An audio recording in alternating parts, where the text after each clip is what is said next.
नमस्कार. आज आम्ही चाललो होतो शंकर महाराजांच्या मठात. खूप दिवसापासूनची माझी इच्छा होती. कसं असतं ना, घराच्या जवळ आपल्या असतं पण आपलं जाणंच होत नाही. माझ्या घरापासून अर्ध्या तासाच्या अंतरावर आहे. हा पुण्यातील धनकवडीचा मठ आहे. खूप सुंदर आहे. एवढं छान दर्शन झालं ना, पाहूनच मन प्रसन्न झालं. त्या दिवशी शनिवारही होता, त्यामुळे आमचं हनुमानाचं सुद्धा दर्शन झालं. खूप छान वाटलं. तिथून मुलांना जायचं होतं मॉलमध्ये, म्हणून आम्ही मुलांना घेऊन गेलेलो मॉलमध्ये. परीक्षा झाल्यापासून मुलांना कुठे बाहेर नेणं झालंच नव्हतं. म्हटलं चला ॲटलिस्ट शाळा चालू होण्यापूर्वी तरी मॉलमध्ये फिरवून आणूया.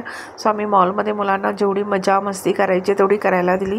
पहिला भूक लागलेली मुलांना खूप, कारण की आम्ही दुपारच्या वेळेलाच निघालो होतो, त्यामुळे देवळातसुद्धा काही जास्त गर्दी भेटली नाही. पण मग पहिलं जाऊन पोटपूजा केली, कारण मुलांना खूप भूक लागली होती. त्याच्यानंतर मॉलमध्ये गेल्यावर आजकाल मुलांचं फेवरेट असतं ते टाईम झोन. तिथे गेल्याशिवाय मुलांचा काही पाय हलत नाही. तिथे मुलीला माझ्या 2 टॉईजसुद्धा मिळाले, त्यामुळे आमची बच्चे कंपनी खूप खुश होती. त्याच्यानंतर क्रोमामध्ये सुद्धा गेलेलो. पाडवा होता, त्याच्यामुळे खूप गर्दी होती.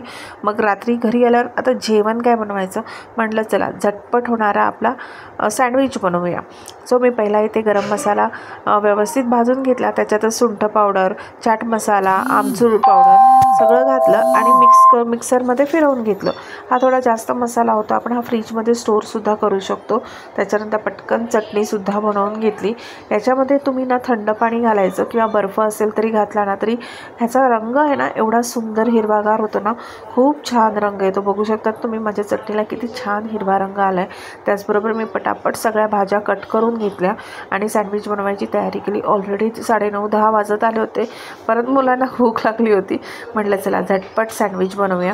पटापट लेअर ठेवल्या सगळ्या भाज्यांच्या. मुलं ज्या ज्या खात नाही भाज्या ते सगळ्या टाकायच्या, म्हणजे त्याच ह्याने मुलांच्या पोटात जातात. आणि सँडविच मसाल्याने ना टेस्ट एकदम मस्त लागते. हे मुंबईच्या पद्धतीचं आहे. जनरली मुंबईचे जे ठेले असतात तिथे जनरली अशाच प्रकारे सँडविच बनवलं जातं.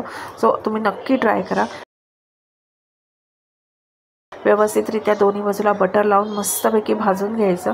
याच्यावर थोडंसं वजनसुद्धा ठेवायचं सँडविच भाजताना, म्हणजे ज्या सँडविचच्या स्लाईस आहेत ना त्या व्यवस्थित चिकटल्या जातात. मस्तपैकी आम्ही रात्री डिनर केलं सँडविचचं आणि असा संपवला दिवस. कसा वाटला व्हिडिओ नक्की सांगा. व्हिडिओ आवडला असेल तर लाईक, शेअर, सबस्क्राईब नक्की करा. भेटूया अशाच नवीन व्लॉगमध्ये. तोपर्यंत तुम्ही तुमची काळजी घ्या.